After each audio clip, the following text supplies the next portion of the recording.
O café está passando por um processo semelhante ao que passou o vinho. O vinho na Europa não tinha valor nenhum. Aí quando eles começaram a colocar uva, a registrar uva, registrar o local, registrar a origem, o vinho subiu de preço e se tornou uma bebida mundialmente conhecida como até hoje. Negócios e empreendedores históricos. Ouça no Spotify ou assista no YouTube. Apresentação: Heródoto Barbeiro e Fernando Vítulo. Né Podcast. Olá, seja bem-vindo ou bem-vinda aqui ao nosso Né Podcast Negócios e Empreendedores Históricos. E olha, hoje nós estamos comemorando 1 ano de Né Podcast, Heródoto. Caramba, hein? E olha, você escolheu um lugar adequado, maravilhoso para a gente comemorar esse ano. Tá diferente, né? Mas muito diferente, realmente. Olha, então agradecer aqui a Casa da Matrona, ao Ivan, que abriu as portas aqui do lugar dele para tanta coisa bacana aqui em exposição, que o pessoal pode vir, pode ver, pode conhecer, saber. E ele falou que tem umas dinâmicas bem interessantes aqui, Heródoto, dos pais que trazem os filhos, que às vezes os filhos não têm a menor... O pessoal que nasceu hoje, né? Não tem a menor noção do que tem as coisas por aqui, né? Exatamente. E mais uma coisa curiosa é o seguinte... Nesse espaço aqui, a gente percebe que algumas marcas sobreviveram ao tempo. Olha lá, porque o Ivan teve cuidado de salvar algumas coisas mais antigas, alguns objetos e marcas antigas, e elas se renovaram, e essas marcas existem até hoje. Até hoje. Mas eu acho que faz uma diferença você estar num local como esse e ver as marcas que o Ivan conseguiu colocar aqui. Agora, Heródoto, sabe uma coisa interessante? A gente estava vindo para cá e na rua a gente passou por um Fusca e um Opala. Poxa, Heródoto, essas são marcas aí que também fizeram a nossa história, né? Porque o Fusca, poxa, quem que não conhece o Fusca, quem que já não dirigiu um Fusca? Eu não sei se você, quando trabalhou na oficina com seu pai, teve oportunidade de trabalhar com o Fusca. Pô, lógico, claro. Claro. Aliás, eu comecei a trabalhar na oficina do meu pai, passava um ônibus lá chamado Vila Zelina, que vinha para cá. Olha que curiosidade. E mais, eu peguei... Antes do Fusca chegar nas oficinas mecânicas, quando os táxis em São Paulo eram grandes carros americanos, Chrysler, DeSoto, Ford, Chevrolet. Paraty, Esplanada, esses por carrões, aí, né? só essas coisas grandes. E tinha também, eu acho que o senhor não lembra bem, uma chamada lotação. Sim. Era um carro grande, um táxi grande. Ficava em alguns pontos finais. E você ia. E tinha um que fazia o circuito chamado Avenidas. Para subir a Avenida Paulista, depois ele descia a Avenida Angélica, e ele São ficava João. virando. E tinha gente que não tinha o que fazer, entrava num táxi desse e ficava sentado lá. Aí eu encontrava o motorista e pô, aquele boneco lá ficou 3 voltas no meu carro, conhecendo a cidade, pagando só uma passagem dentro do lotação. Agora, quando você fala de lotação, eu lembro daquelas vans que tinha, aquelas peruas que ficava rodando São Paulo, pegando gente também, e no começo era de maneira tudo irregular, depois tudo que eles se regularizaram. Mas o que você está falando é da lotação um tempo anterior a isso, né? Exatamente. Agora, Heródoto, olha quanta coisa bacana que tem aqui nessa casa. Eu queria destacar algumas coisas aqui, né? Tem uma máquina de torrefação de café, claro que essa já é uma máquina moderna, né? Mas quando a gente fala de café, o café faz parte da história do nosso país, né, Heródoto? A gente dependeu muito tempo do café, né? Olha, eu acho que tem 3 momentos do café. O primeiro é o seguinte, o café chegou aqui no Brasil no final do século XVIII, trazido por um cara, olha essa história lá, chamado Francisco de Melo Palheta. E ele plantou esse café pela primeira vez no Pará. Mas o café, naquela época, não tinha nenhuma importância.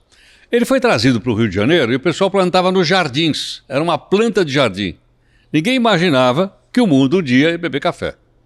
Ocorre que na Europa, os intelectuais daquela época, século XVIII, época da Revolução Francesa, esse pessoal, não sei por que razão, acho que por causa da existência de um forte presença de...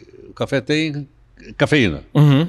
Que eu não posso, inclusive. Eles espalharam que quem bebia café ficava mais inteligente. Então aquilo pegou. Então a cidade de Paris, principalmente, ela começou a ter cafés como nenhum lugar do mundo. Começou em Paris essa história.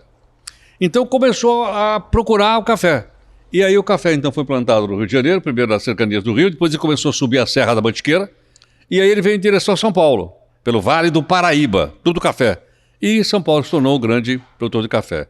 Mas nesse período, o café era uma commodity, quer dizer, não tinha o nome de commodity ainda, era uma matéria-prima. Não tinha valor agregado.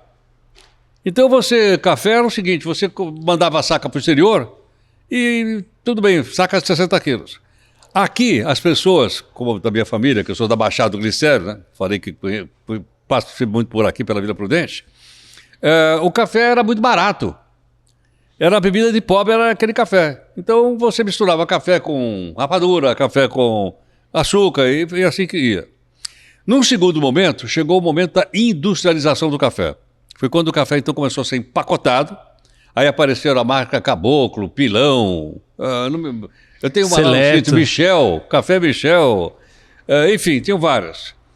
Mas aí já começaram também as companhias estrangeiras para ensacar esse café. Uma delas, acho que é Lee o nome, comprou várias marcas, inclusive aquela famosa do jingle. Dá para tocar um pedacinho? Qual Café Seleto. Não, então, esse é o café. Quando eu falo de café, eu lembro do Café Seleto por causa do jingle. Do jingle. Nossa, a era marca sensacional. Ficou muito marcada. A Muito. marca ficou fortalecida pelo jingle. Agora, eu acho que o terceiro momento é esse que o Ivan está dizendo aqui para nós. Ou seja, o café está passando por um processo semelhante ao que passou o vinho. O vinho na Europa não tinha valor nenhum. Aí, quando eles começaram a colocar uva, a registrar uva, registrar o local, registrar a origem, o vinho subiu de preço e se tornou uma bebida mundialmente conhecida como até hoje. Então, quando você vai hoje comprar um vinho, você diz, que uva que é? É Cabernet Sauvignon, é Blanc de Blanc, é Merlot. Então o café está passando por uma... Tá, e hoje a gente fala de cafés especiais, Heródoto. Exatamente, você tem um valor agregado em cima. Depende de onde foi plantado, Claro. a que altura, porque aí isso vai dar um sabor diferente pro café, ou como que ele é torrado. Então existem torras diferentes de café. E, nossa, virou um mundo aí totalmente voltado a isso. Eu estava falando né? com o Ivan, que é o responsável por tudo que vocês estão vendo aqui, que chegou tarde isso aqui. Nós estamos entrando atrasados nisso. Nós já devíamos ter feito isso porque na Europa já estavam fazendo isso. Nós estávamos importando aquele café Illy, que acho que é italiano, ou aquele Nescafé que tem aquelas cápsulas. As cápsulas, Nespresso. Não é café brasileiro aquilo. Provavelmente é café colombiano. Tá? Mas eu digo, nós chegamos tarde nisso, mas eu acho que chegamos bem, porque as pessoas estão entendendo que é um valor cultural muito grande, e o exemplo disso é o Ivan com essa coisa toda que ele tem aqui. E a mesma coisa também acontecendo com a cachaça, né, Heródoto? A gente até deixei aqui uma na mesa a cavalinho, porque a gente falou um pouco sobre isso. Falamos. Mas como que o pessoal Você tem até queria montar agregado... no cavalo, eu falei, não, peraí, calma, peraí. Mas como que o pessoal tem agregado valor, né? Algumas coisas que eram extremamente baratas e muito popular, e aí vai modificando, né? Cachaça aliás, não era nem cachaça, era pinga, né? Pinga. Era pinga. Depois o Brasil, acho que foi no governo Lula, registrou mundialmente o nome cachaça. E sabe o que aconteceu? Já estava registrado. Sabe onde? Japão. No Japão. Lembra disso? Japonês são fogo. O japonês tinha Bobeou. registrado. Pra você ter uma ideia como é importante quer dizer, cachaça passou a ser uma marca. Assim como, por exemplo, conhaque passou a ser uma marca. Você não pode falar conhaque. Conhaque é só da região de Conhaque, na França. Vodka. A vodka não sei. Eu não sei se a marca é polonesa. Tequila também é outra marca? Não, tequila. Não, tequila não é marca. Não é marca. Mas, quer dizer, determinado tipo de bebida está associado a uma região. Então, por exemplo, Bordeaux. Vinho Bordeaux só pode ser da região de Bordeaux. Por exemplo, na Itália, você ia tomar uma champanhe. Não pode. Champanhe você só pode tomar na região de Champagne, na França. Só eles produzem com o nome de champanhe. Como é que chama na Itália? Prosecco. Como é que chama aqui? Espumante. O seu pai sabe também o negócio de... Mas A gente sabe e consome também, né? Então, eu não sei se eu já comentei aqui Não sou o único pau d'água aqui, não. a questão do pastel de Belém. Que o pastel de Belém mesmo, você tem que comer lá em Portugal, né? Agora, aqui a gente come o pastel de nata. Aí são coisas diferentes. Não sei se você já teve a oportunidade de comer o verdadeiro pastel de Belém, Heródoto. Várias vezes morei lá. Que privilégio, hein? Heródoto, agora a gente falou de jingles, né? Que é do Café Seleto e tal. E um jingle que eu gosto muito é o jingle da bala de leite Kids. Kid. Que é uma propaganda sensacional, que é justamente aquele baleiro ali, que você tem um também Tem um daquele também, baleiro, baleiro aquele. que é um baleiro rodando e a música tocando, que é roda, roda, roda baleiro, atenção, quando o baleiro parar, põe a mão, pega a bala mais gostosa do planeta, não deixe que a sorte se intrometa, bala de leite Kids, a melhor bala que há, bala de leite Kids, quando o baleiro parar. Eu acho esse jingle Eu acho fantástico. bem cantado, ele é bonito. Bem cantado, Bem ele é bonito. cantado, claro. Mas aí não tem. Aí fica aqui a minha interpretação. Se às vezes alguém quiser me contratar, né? Sei lá, pra fazer um jingle, uma cantoria. Mas a Bala de Leite Kids também foi uma coisa que marcou muito a nossa época, né? Sem dúvida. Entre outras, algumas falando dessa época, estou olhando aqui o bar do Ivan. Por exemplo, Diamante Negro. Desde que eu me conheço por gente... É uma delícia, é muito bom. Eu sempre gostei. Diamante Negro. Por exemplo, o Sonho de Valsa, Sonho que de hoje Valsa. não é mais aquele Sonho de Valsa antigamente. Não, antigamente, pra você comer um sonho de valsa, tinha que dar 4 mordidas. Hoje você com uma Não, mordida você só acaba enfia com um ele. inteirinho na boca. Mas eu digo, a fábrica era diretamente associada ao produto. A Lacta, por exemplo, é que fabricava Diamante os dois. Negro, Os dois. Sonho de E de quem Valsa. era isso? Da família de um político famoso de São Paulo, famoso pela sua honestidade. É o verdadeiro rouba mais faz. Ademar de Barros. Vamos falar? Bom, já foi. Não. Era dele. A fábrica era do Ademar de Barros, que foi governador de São Paulo, interventor, depois de governador, candidato a presidente da República e tudo mais. Muito bom. Ô, Heródoto, agora também tem outra coisa ali em cima que eu lembrei, que tem uma máquina de costura ali, né? Quando a gente fala de máquina de costura, normalmente o pessoal lembra da Singer. É Singer ou Singer? Singer. Eu tenho uma lá no sítio, não sei se você já viu. Não lembro de ter Daquela visto lá. casinha, Você tem viu? uma lá. Eu vi lá. Agora, parece que eles não faziam antes máquina de costura, não é? Olha, eu já vi alguma coisa sobre o Singer, mas ele mexia com roupa. A invenção da máquina foi uma consequência de trabalhar com a roupa. Mas sabe do que a Singer mais ganhou dinheiro? Com o quê? Metralhadora. Meu Deus. Durante a guerra, a fábrica Singer passou a fabricar metralhadoras. Qual guerra? Acho que na Segunda Guerra Mundial. Elas eram fabricadas pela Singer. Mas não é só essa, né? A Ford Não. fabricava avião de guerra. Exatamente. A Ford. Não, e quantas marcas a gente falou aqui que lucraram com Viraram- a própria Harley Davidson, que a gente Exatamente, comentou viraram pra aqui. guerra. Viraram pra guerra. E tem Zippo, aquele- Vai falar do isqueiro, né? o Zippo, o famoso O Zippo. Que nós Eu tô pra falamos outro dia aqui. comprar um. Um Tô Zippo? pra comprar um, só pra ter, pra ficar ali bonito, né? Eu vi outro dia numa tabacaria, você sabe que ainda tem tabacaria em São Paulo? Tem uma famosa ali no Lago do Arocha, ali, na Senador Feijó, se não me engano. Na Quase Senador- esquina ali com a. Eu conheço com o uma na Arocha ali. Galeria Nova Barão. Nova Barão também. Tem lá. E eu Tem vi uma lá lá. o Zippo para vender. Até perguntei para ele se era Zippo e tal, mas são modernos, né? São Sim. atuais. Hoje mudaram muito. Eles têm até, a gente comentou no episódio do Zippo. A gente tá falando aqui dessas, relembrando um pouco, mas o pessoal que quiser também, só procurar lá o episódio anterior, que a gente aprofunda muito mais do que a gente tá falando aqui agora, né? perdido nessa quantidade de coisa que o Ivan colocou aqui, né, pô? Não, tem muita coisa, muita coisa. Agora, Heródoto, tinha um aparelho de som aqui que eu não tô vendo ele agora, mas você lembra da Gradiente? Lógico, claro. Poxa, como a gente tinha um aparelho de som da Gradiente ali que era fantástico em casa. Ele fez muito sucesso também. Fez. E ele era fabricado na Zona Franca de Manaus. Manaus. Eu acho que ele era montado lá, na verdade. Não era bem fabricado, ele era mais Ele montado. recebia os componentes todos, porque os componentes eram importados, né? E lá eles faziam a montagem e a distribuição. Né? E aí virava nacional Isso. e não pagava imposto, como não Nacionalizado. paga até hoje, né? É. Então ele tinha Heródoto, você condições falou de- da Zona Franca de Manaus. O que é a Zona Franca de Manaus? A Zona Franca de Manaus foi uma tentativa de ocupação econômica daquela região do país, a cidade de Manaus. E que ocupação poderia ter? Ela teve uma ocupação anterior, mas isso foi no começo do século XX com o chamado boom da borracha. Manaus cresceu muito, ficou um centro muito forte, muito rico, muito poderoso. Aquele famoso teatro foi construído na época da borracha. Só que a borracha teve ascensão e queda, né? A borracha, como o café também, subiu e logo o pessoal foi plantar a borracha lá no Sudeste Asiático, derrubou o preço e aí aquele ficou perdido. Então, na época, acho que foi foi no regime militar, salvo engano, que se decidiu então botar um polo industrial em Manaus para uma tentativa de criar um polo econômico na região. E para isso, não pagava imposto de importação, não pagava imposto nenhum.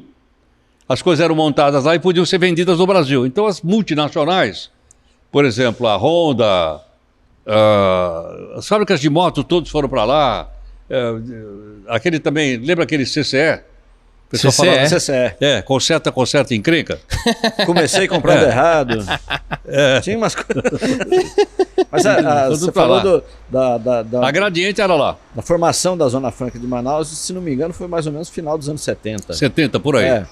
Foi no regime militar. Isso, foi no regime militar. Agora, a gente tá falando de todas essas marcas, né, que marcaram a gente. Uma marca que me marcou muito foi a Estrela. Igual a gente tem esse brinquedo aqui, o Gênios, né? Que inclusive eles relançaram agora recentemente. Esse já é um modelo já antigo, né? Mas as marcas de brinquedos sempre marcam as nossas gerações, né, Heródoto? E a Estrela ainda tá aí até hoje para contar a história também, né? Também tem. Foi uma marca que também ela sobreviveu bastante. Principalmente porque essas marcas que vieram na década de 60 eu diria, eles começaram a utilizar aquilo que já estava em outras sociedades de maior ritmo de consumo, como a sociedade americana. Então começaram a trazer pessoas entendidas em marketing, em publicidade, em televisão, em rádio.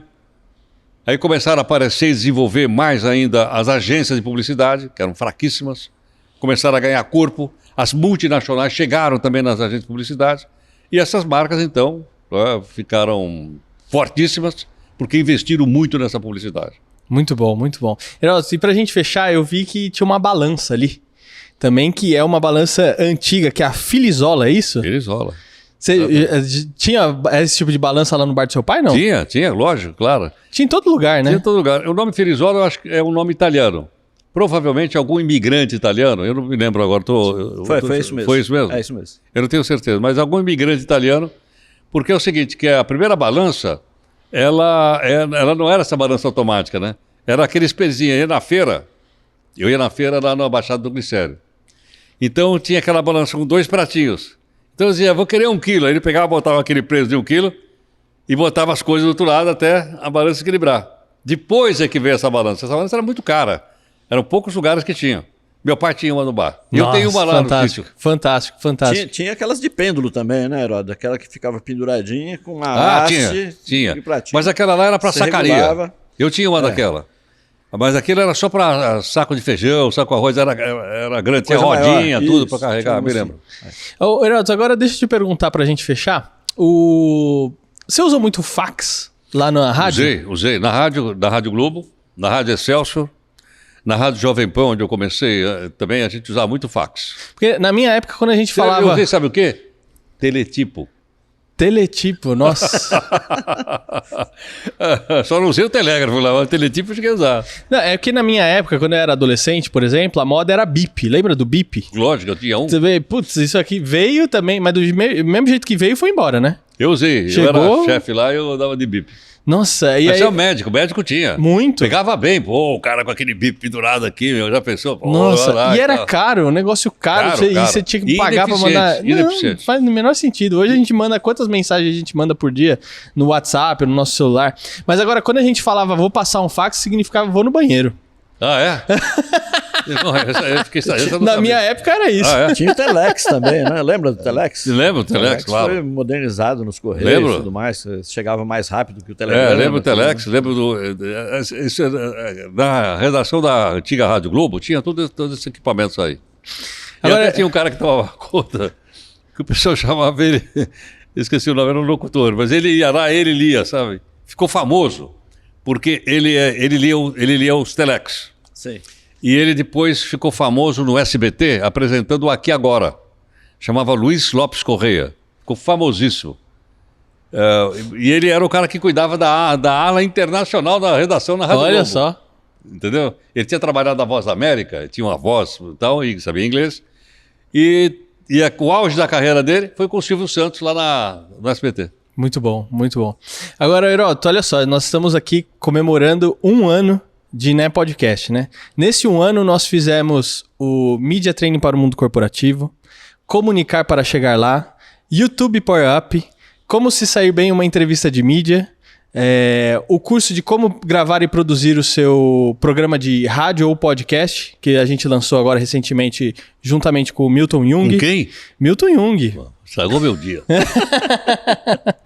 Mas olha, eu queria agradecer aqui por você ter aceitado participar de todas essas produções do Né Podcast, porque obviamente não seria a mesma coisa se não tivesse a sua participação. Então, quando eu fiz o convite lá atrás pro Heródoto, a gente começou a desenvolver um monte de coisa juntos, muita coisa bacana. E muitas outras. E olha, a gente está lançando agora o livro do rádio, também sou muito grato aí por poder participar como coautor desse livro, 100 anos de rádio no Brasil, junto com o Nilo Frateschi. E a gente está lançando também a websérie que está rodando aí, a websérie comemorativa dos 100 anos de rádio. Então fica aqui meu agradecimento por participar disso. E tenho aprendido muito. Sempre quando a gente grava ou faz alguma coisa, eu aprendo muito com você. Então, obrigado. Eu que agradeço pela oportunidade, porque se você também não tivesse aparecido, não estaria fazendo tantas coisas como estou fazendo, né? E pudesse contar algumas coisas que eu falo, mas o seu pai complementa. Juscelino, que faz parte aqui da nossa equipe. É isso aí, agradecer todo mundo aqui, né? Agradecer meu pai, que também se a gente não ia conseguir gravar se não fosse ele aqui, na parte dos comentários, gravando, né? Cuidando do áudio, das câmeras. Agradecer a Anne, que está sempre comigo também, minha esposa sempre dando o suporte, minha mãe em casa assistindo, divulgando. E agradecer também o Ivan, que abriu aqui a casa pra gente gravar esse episódio eu não vou sair comemorativo. Daqui de mãos abanando não, meu. O Ivan já falou o seguinte... Eu descobri ali uma garrafa de cinzano. Olha só. Vou levar embora. Legal. E olha, gente, tô deixando aqui na descrição todos os links para você obter mais informações a respeito dos nossos cursos. E olha, vem muito mais coisa boa por aí, porque também a gente tá lançando um outro programa, que é o Caminho Corporativo, né, Heródoto? Tamo aí. Vai ser bacana também. Vem coisa boa. Heródoto, obrigado. Um abraço. E obrigado você que sempre tem nos acompanhado por aqui. Deixa um comentário, compartilhe, se inscreve no canal e eu vejo você na próxima. Obrigado. Obrigado, Juscelino. Obrigado, Ivan, por nos receber aqui. Obrigado a todos. Tchau, tchau. Não sei como ele correu esse risco. Né Podcast.